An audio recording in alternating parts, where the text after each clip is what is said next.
जय हिंद सर। जी सर, पता चला है कि रघु होटल में खाना खाने गए लोगों का कुछ पता नहीं चल रहा है। जी सर। सर मैं अभी वहीं के लिए निकल रहा हूँ। ओके सर, जय हिंद सर। सर आप लोग यहाँ क्यों? हम यहाँ नहीं आ सकते? अरे सर ऐसा नहीं है, ये आप ही का तो होटल है और आपके आने से तो हमारे होटल की रौनक बढ़ गई है। पता चला है कि तुम्हारे होटल में खाना खाने आए लोग गायब हो रहे हैं।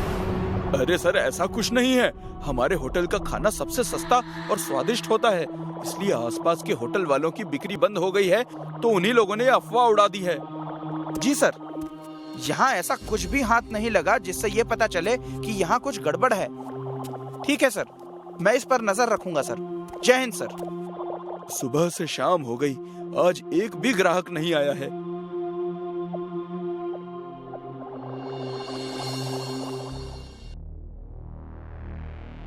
जी बॉस। रघु, ये क्या चल रहा है? एक हफ्ता हो गया और अभी तक एक ग्राहक नहीं आया। बॉस, लोग डर गए हैं और पुलिस का भी आना हो गया तो गांव के लोगों ने आना बंद कर दिया है। मुझे कोई बहाना नहीं सुनना रघु, अगर ऐसा ही चलता रहा तो हमारे काम का नुकसान होगा जो मैं बर्दाश्त नहीं कर पाऊंगा। बॉस आप गुस्सा मत कीजिए, मैं कुछ करता हूँ। यही अच्छा होगा तुम्हारे लिए और हमारे काम के लिए भी। अब से 50 रुपए में नहीं बल्कि 20 रुपए में भरपेट भोजन कीजिए, सस्ता भी स्वादिष्ट भी। आइए आइए, 20 रुपए में भरपेट भोजन कीजिए। चलिए भाई साहब, खाना खा लीजिए, कुछ चाय पानी कर लीजिए, ज्यादा नहीं, बस 20 रुपए में। अरे नहीं भाई, तुम्हारे खाने के चक्कर में मुझे कुछ हो गया तो? नहीं भाई, मुझे माफ करो, मुझे नहीं खाना तुम्हारे होटल का खाना। अरे ऐसा कुछ नहीं होगा, आइए तो सही, बहुत स्वादिष्ट भोजन बना है। अरे भाई भूख नहीं है मुझे, जाने दो। भूख नहीं है तो क्या हुआ, चलकर एक गिलास ठंडी ठंडी लस्सी पी लीजिए।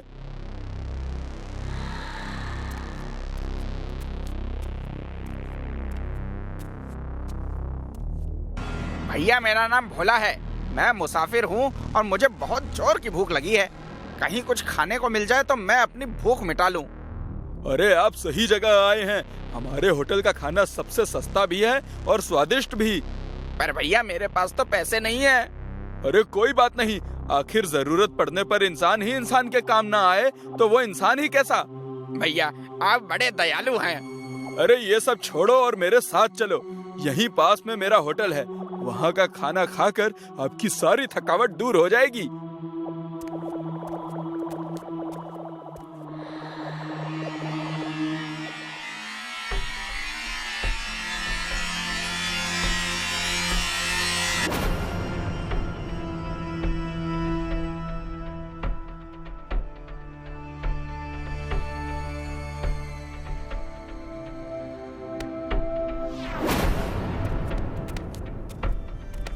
अरे इधर उधर क्या देख रहा है, चल तू भी खड़ा हो जा और काम पर लग जा।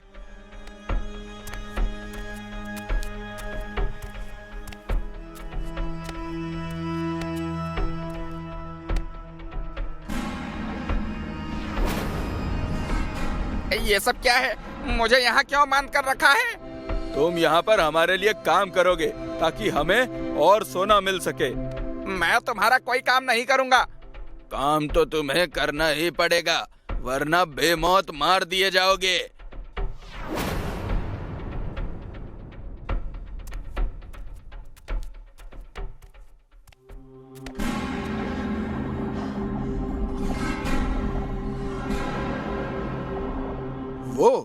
वो इस वक्त यहाँ क्या कर रहा है?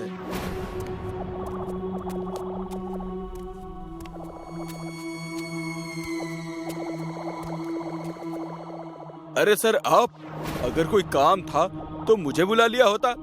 अरे नहीं, खाना खाने आया हूँ तुम्हारे होटल का।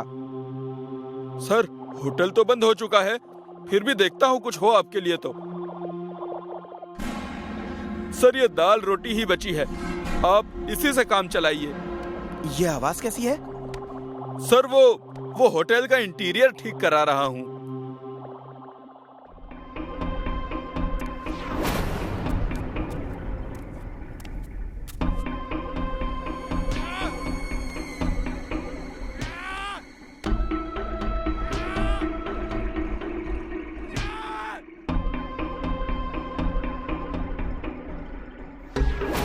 अगर तू काम करने से मना करेगा तो तेरा हाल इससे भी बुरा होगा। क्यों जिद कर रहा है? यही तेरी नियति है।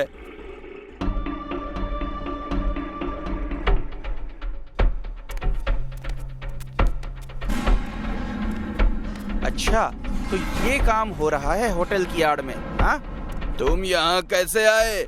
जहाँ मुजरिम होते हैं वहाँ हम जैसे पुलिस ऑफिसर पहुँच ही जाते हैं। खाने में बेहोशी की दवा मिलाकर मासूम लोगों को यहाँ लाते हो गैर कानूनी काम करवाने के लिए।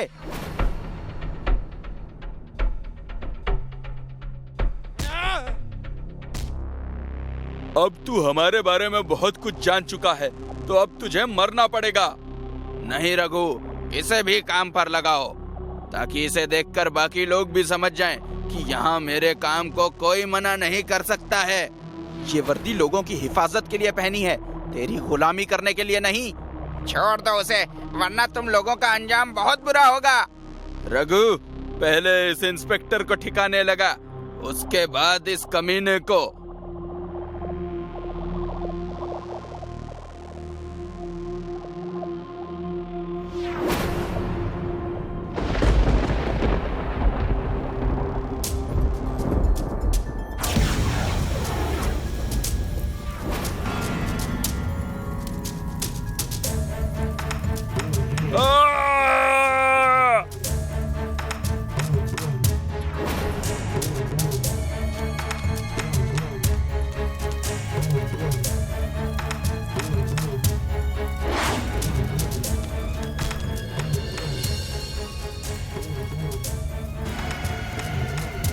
कौन हो तुम?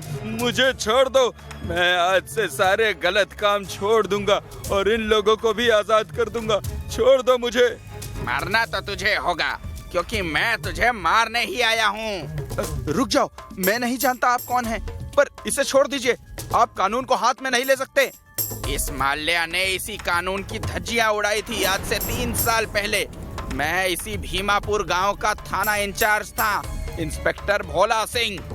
एक दिन इन लोगों ने खाने में नींद की गोली मिलाकर मुझे और मेरे साथियों को थाने में जिंदा जलाकर मार दिया था, क्योंकि मेरे पास इस माल्या के खिलाफ सबूत था। आप एक पुलिस वाले होकर कानून को अपने हाथ में नहीं ले सकते। कभी कभी इन जैसे मुजरिमों को सजा देने के लिए कानून के दायरे से हटकर कानून को हाथ में लेना ही पड़ता है।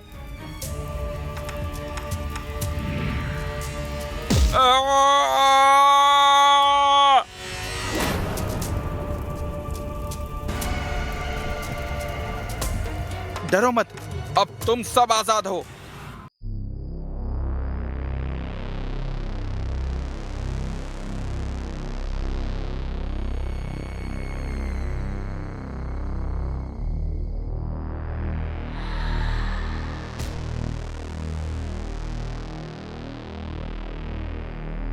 हे भगवान, ये बुढ़ापा भी ना। अरे माँ जी, रुकिए, मैं उठा देता हूँ। अरे अरे बेटा, क्यों तकलीफ करते हो? मैं उठा लूंगी। अरे माँ जी, इसमें तकलीफ की क्या बात है? 1 मिनट में हो जाएगा ये सब। ये लीजिए माँ जी। सच बोलूं बेटा, बहुत सही समय पर भेजा है भगवान ने तुम्हें। झुकने में बहुत तकलीफ होती है इस उम्र में। बहुत बहुत शुक्रिया तुम्हारा। अरे इसमें शुक्रिया जैसी कोई बात नहीं है माँ जी। आप मेरी माँ की उम्र की हैं और माँ की सेवा करने से तो पुण्य मिलता है। बहुत प्यारी बातें करते हो बेटा तुम। नाम क्या है तुम्हारा? रघु। और मेरा नाम शकुंतला। अच्छा बेटा, चलती हूँ। भगवान तुम्हारा भला करे। बुरा ना माने माँ जी, तो क्या मैं पूछ सकता हूँ कि आप कहाँ जा रही हैं? इसमें बुरा मानने वाली क्या बात है बेटा? यही अट्टा पीर तक जा रही हूँ, वही मेरा घर है। तो आइए, मैं आपको छोड़ देता हूँ। मुझे भी अत्ता पीर की ओर से ही जाना है। टैक्सी है मेरे पास। ये तो अच्छा हो जाएगा, मुझसे तो चला भी नहीं जा रहा। लेकिन बेटा तुम्हारे कपड़े तो टैक्सी ड्राइवर वाले नहीं हैं। माँ जी, वो कपड़े गंदे हो गए थे, धोने का समय ही नहीं मिला। अकेला रहता हूँ ना, शादी नहीं हुई है अभी तक, इसीलिए आज सादे कपड़ों में हूँ। यहीं पास में ही है मेरी टैक्सी, आइए। ठीक है बेटा, चलो। तो लाइए, ये सामान मुझे पकड़ाइए। अब बेटा कहा है तो बेटे वाला काम भी तो कर लूं।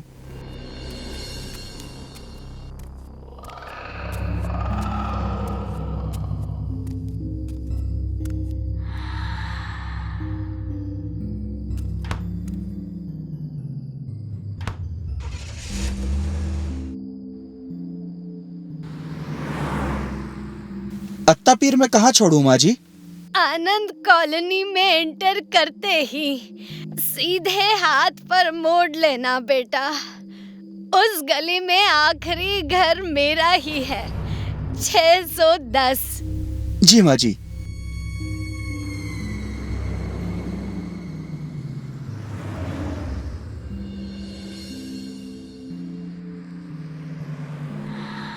बस बेटा यहीं रोक दो, ये सामने वाला घर मेरा ही है।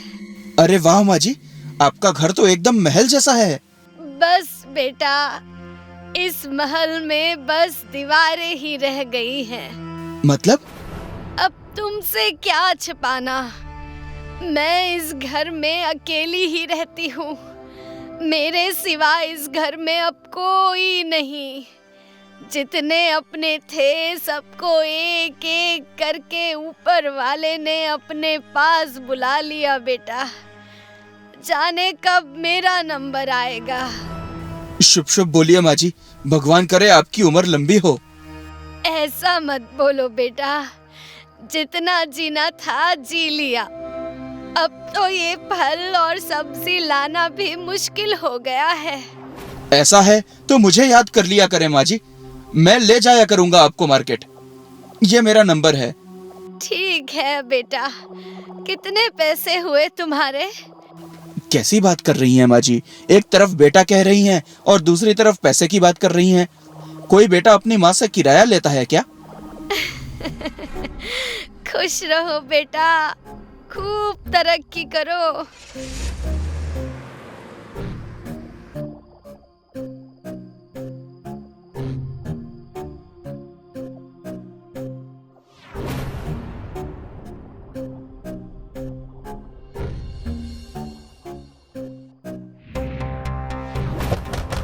हेलो हेलो सुहानी, हेलो। हाँ माँ, तुम ऐसे घबराई क्यों हो? बेटा बेटा, घर में चोर घुस आए हैं, हमें डर लग रहा है। दरवाजा खोलो। सुहानी, कुछ कर बेटा, कुछ कर। मैं कुछ करती हूँ माँ। वो अंदर आ गए बेटा। माँ तुम दूर रहो उनसे। हमसे होशियारी अभी बताता हूँ।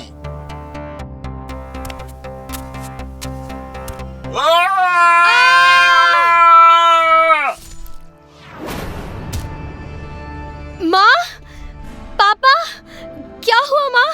पापा मर गए दोनों।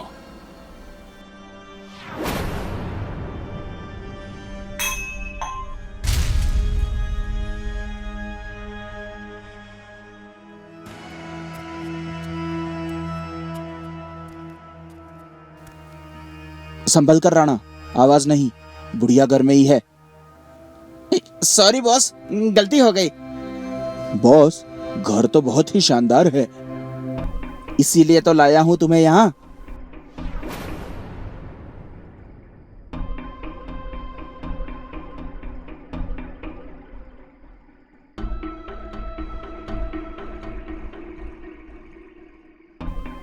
ध्यान से काम करो सब, अब कोई आवाज नहीं होनी चाहिए। कौन हो तुम लोग?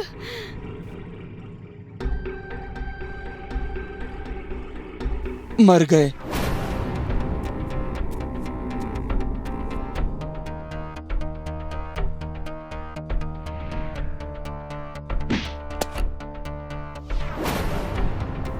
पकड़ इसे। इसके हाथ में भी सोने के कंगन है, उतार लो इसे। देखो, छोड़ दो मुझे, ये गलत है। जो तेरे लिए गलत है बुढ़िया, वो हमारे लिए सही है। दिल्ली एनसीआर और नोएडा में चोरी करते हुए हमें सालों हो गए, लेकिन हम कभी पकड़े नहीं गए। हाँ, बस एक गलती जरूर दूसरी बार हो गई। पहली गलती में आनंद विहार में रहने वाले बूढ़ा बुढ़िया मरे थे, अब तू अत्ता पीर वाली मरेगी। तो वो तुम थे रघु, टैक्सी ड्राइवर? तूने पहचान लिया बुढ़िया?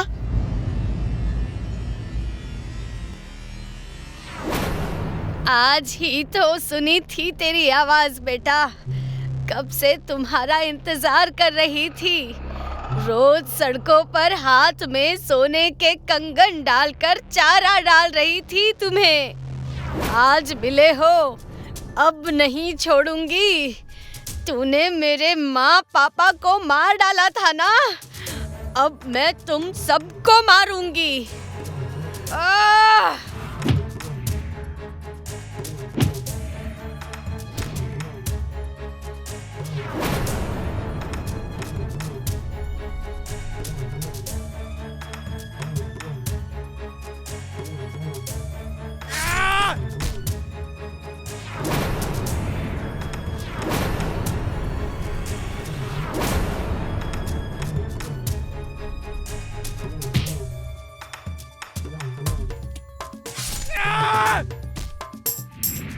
साली बुढ़िया, तूने मेरे दोस्तों को मार डाला, नहीं छोड़ूंगा तुझे मैं।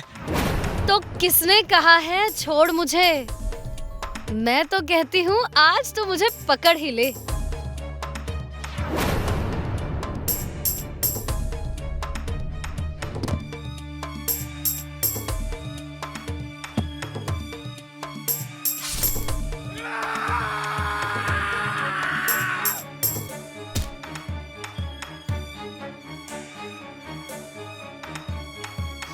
बस बस, बहुत हुआ सांप और नेवले का खेल।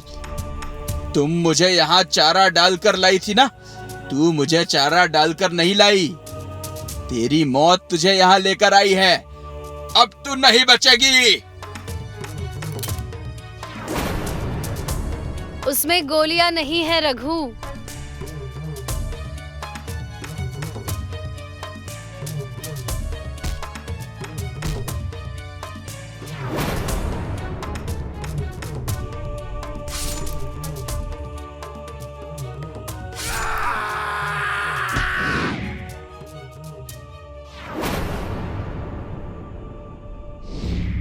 हाय इंस्पेक्टर, मैं सीआईडी ऑफिसर सुहानी शकुंतला जायसवाल बोल रही हूँ, अट्टापीर आनंद कॉलोनी 610 से।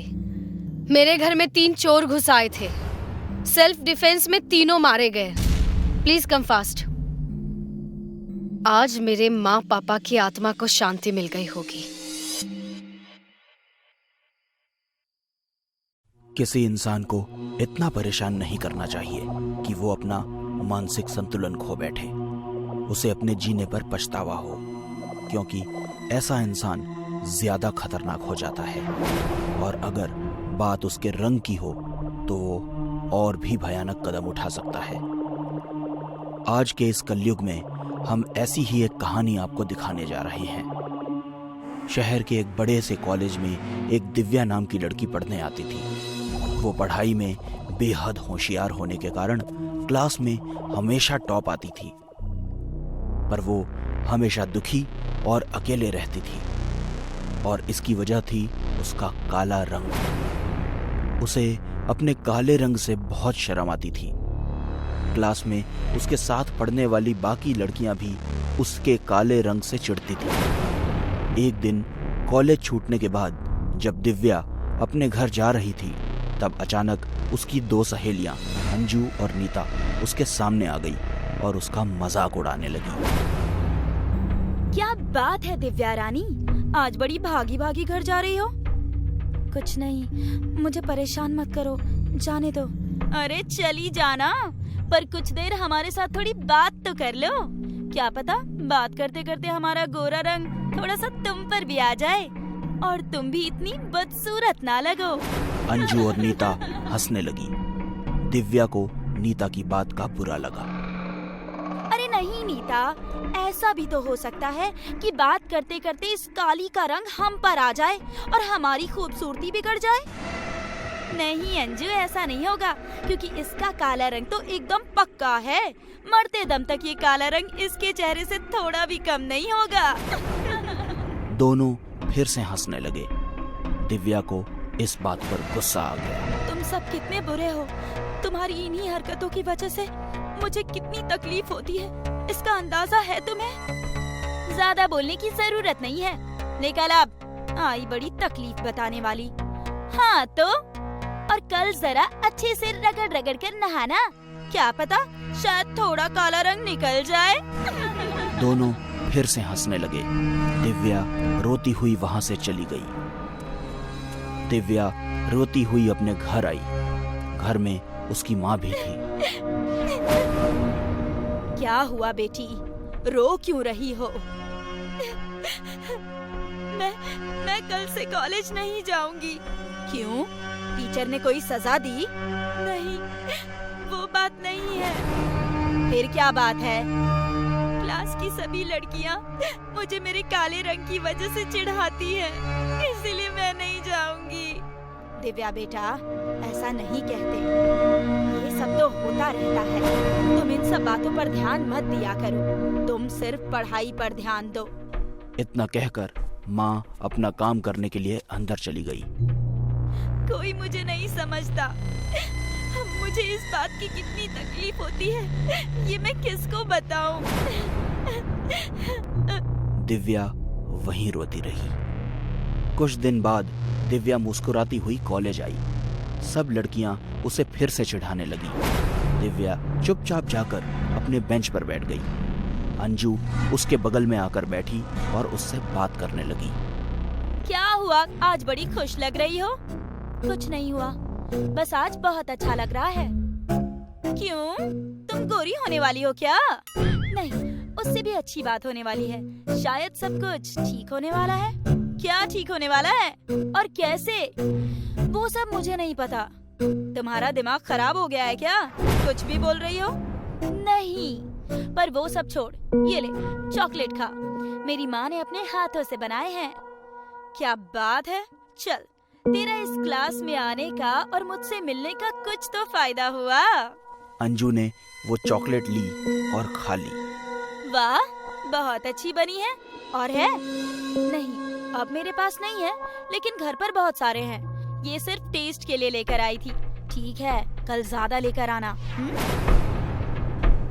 अगले दिन जब दिव्या कॉलेज आई तो क्लास में सारी लड़कियां एक जगह जमा थी। दिव्या नीता के पास गई। क्या हुआ, सब ठीक तो है ना? आ गई तू, कलमुही, तेरी ही कमी थी। लेकिन हुआ क्या? अंजू कल रात से बहुत बीमार है, डॉक्टर को कुछ समझ नहीं आ रहा कि क्या हुआ। दिव्या अंजू की बात सुनकर बहुत खुश हुई। वो अपने बेंच पर आई। मतलब ये चॉकलेट सही में काम करता है? मतलब अब सब कुछ ठीक हो जाएगा। अंजू का काम तो हो गया, अब इन सबकी बारी है। दिव्या ने अपने बैग में से बहुत सारी चॉकलेट निकाली और वापस उन लड़कियों के पास चली गई। सुनो, मुझे पता है कि तुम सब बहुत परेशान हो, इसलिए मैं तुम्हारी परेशानी कम करने के लिए चॉकलेट्स लाई हूँ। इन्हें मेरी माँ ने घर पर बनाए हैं, तुम सब खाओ, तुम्हें बहुत अच्छा लगेगा। हाँ, अब मुंह लटकाकर बैठे रहने से भी क्या होगा, और इस काली ने पहली बार कुछ लाया है, तो खाकर देखते हैं। सब लड़कियों ने चॉकलेट्स खाई और अपनी जगहों पर बैठ गई। अगले दिन अंजू कॉलेज आई। दिव्या ने जब अंजू के चेहरे को देखा तो वो जोर जोर से हंसने लगी। अंजू का चेहरा दिव्या की तरह काला पड़ गया था। अब कैसा लग रहा है काला रंग? अब चिढ़ाओ मुझे, चिढ़ाओ। मुझे अच्छी तरह से पता है कि ये सब तुमने किया है। उस चॉकलेट में जरूर तुमने कुछ मिलाया था और इसलिए मेरी ये हालत हो गई है। अंजू ने दिव्या की कंप्लेंट कॉलेज के प्रिंसिपल को की। प्रिंसिपल ने दिव्या और उसकी माँ को कॉलेज बुलाया। तब तक सारी लड़कियों का रंग काला पड़ चुका था और उसे देखकर दिव्या बहुत खुश थी। ये सब क्या हो रहा है? आपने दिव्या को ऐसी कौन सी चॉकलेट्स बना कर दी है जिससे ये सब हो रहा है? मैंने तो इसे कोई भी चॉकलेट नहीं दी। दिव्या, सर क्या बोल रहे हैं? जवाब दो। सर, ये चॉकलेट मुझे माँ ने नहीं दी थी। फिर किसने दी और क्यों? सर, एक दिन मैं कॉलेज के पीछे रो रही थी क्योंकि ये सब मुझे मेरे काले रंग की वजह से चिढ़ाती थी। तभी वहाँ पर एक आदमी आया। क्या बात है बेटी, ऐसी सुंदर सुबह के वक्त तुम क्यों रो रही हो? आप कौन हैं? मैं वही हूँ, तुम्हारी समस्या का समाधान करने वाला। मुझे अपनी समस्या बताओ। मुझे मेरे क्लास की सभी लड़कियाँ मेरे काले रंग की वजह से चिढ़ाती हैं और इस बात की मुझे बहुत तकलीफ होती है। ओह, ये बात है। तुम चिंता मत करो, इस बात का समाधान है मेरे पास। मांत्रिक ने काले जादू से बहुत सारी मायावी चॉकलेट्स बनाई और दिव्या को दे दी। ये तुम उन लड़कियों को खिला दो जो तुम्हें चिढ़ाती हैं। बाकी सब काम ये चॉकलेट्स करेंगी। अब तुम जाओ, सब ठीक हो जाएगा।